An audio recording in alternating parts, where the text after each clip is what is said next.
Hey guys, welcome to History Behind the Warrior, and today we're going to do another episode on the Mortal Kombat X comics. Now as always guys, please go out and purchase these comics as it's a great way to support everyone involved. Now from the previous issue, Raiden had been corrupted by blood magic, and this would lead him to attack Takeda and Scorpion. A fearsome battle would ensue between the Thunder God and Hanzo. Hanzo would attempt to communicate with the Thunder God by saying that he is now possessed by the dagger, but Raiden would retort that the dagger has opened his eyes. The battle was so fierce that even Takeda got involved and ended up stabbing Raiden from behind. He would then in turn be electrocuted by him. We then have a flashback with Takeda questioning Hanzo about his Hellfire ability, and Takeda wonders why Hanzo has never taught him it. Hanzo informs Takeda that it is not in fact an ability but more or less a curse. He then explains to Takeda his history, being a member of the original Shira Ryu and their massacre by the hands of the Lin Kuei and Sub-Zero. Oh yeah, just to let you guys also know, at this point in time, Hanzo does not know that it was actually Quan Chi that was responsible for it. So Hanzo tells Takeda that after he had died, he'd been brought to the Netherrealm, in which he would then be recruited by Quan Chi as his revenant.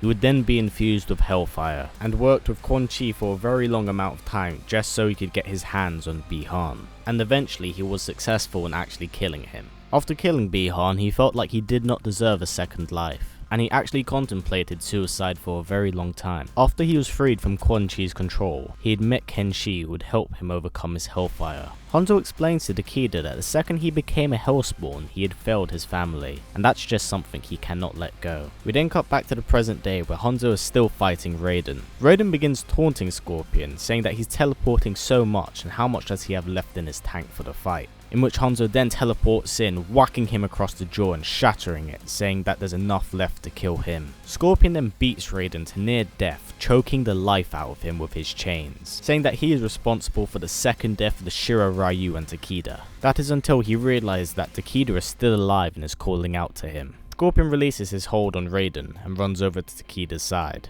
When Takeda is helped to his feet, Raiden is freed for the blood magic's manipulation, in which he then apologizes to the two and takes them to the Jinsei chamber. After healing himself and Takeda, he explains to Hanzo the truth about the Kami-Dogus. After Shinnok's second defeat, when he was imprisoned within his amulet once more, Raiden would preach to the Elder Gods saying that they need to imprison him within the Dark Dimension. The Elder Gods agreed to this, but explained that not a single dagger can hold him, but united they can. He then tells Hanzo that he entrusted each dagger to a powerful member from Earthrealm. Hanzo is enraged at Raiden for not telling him this in the first place, but Raiden explains that he believed that it was better for Hanzo to know that it was just a normal relic than something that was powered by blood magic. Hanzo suspects that Quan Chi might be behind this, but Raiden tells him that this isn't his MO. But just to make sure that he isn't wrong, he has sent out Fujin to monitor him. We then cut away to Indonesia where Sub-Zero is fleeing from a unit of Cyber Lin Kuei. Outnumbered and knowing no possible way of defeating them, he slashes himself with one of the Kami-Dogus, allowing blood magic to take over and possess him.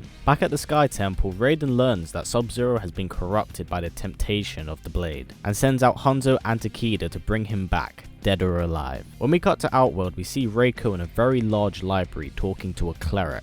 The cleric informs him that the Kami-Dogus are beginning to surface, and says that if Reiko continues to deceive Melina and acquire all of the Kami-Dogus, he will become a blood god. We then cut to the Outworld jungle, where the Special Forces group alongside Devora and Reptile are currently looking for Jackie and Cassie. Whilst travelling through the jungle, they come across a beaten, bloody and tied up Eren Black.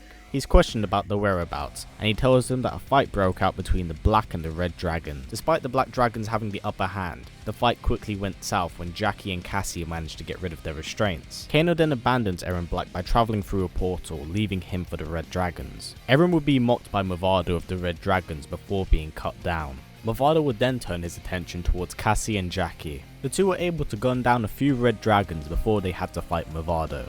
The two instantly overwhelmed him and killed Movado. This would impress both Sonya and Johnny, but was still wondering where she was, in which Eren Black revealed to her that despite killing Movado, the Red Dragons still were able to overpower them and take them to Shang Tsung's island. Sonya begins questioning who was on the island after Shang Tsung died, in which Eren Black reveals that it's now ruled by a cleric going by the name of Havoc. We then cut away to Cassie and Jackie, who are currently in Shang Tsung's throne room. Havoc then greets them with a prepared meal and tells them to enjoy it as it may be their last. And that's really it for this episode of the Mortal Kombat X comics. Hopefully you enjoyed this episode, and holy crap, Injustice 2 was revealed today. So stick around for tomorrow, as I'm actually going to do a breakdown of what I think is going to happen in the game, as the trailer kind of gives away some stuff. And also to let you guys know, next week Wednesday we're going to be talking about Frost, and I may have a new special guest come in to talk about her. Now as always guys, please comment, like, subscribe and share this video with everyone you know. Please take care, and I will see you guys next time.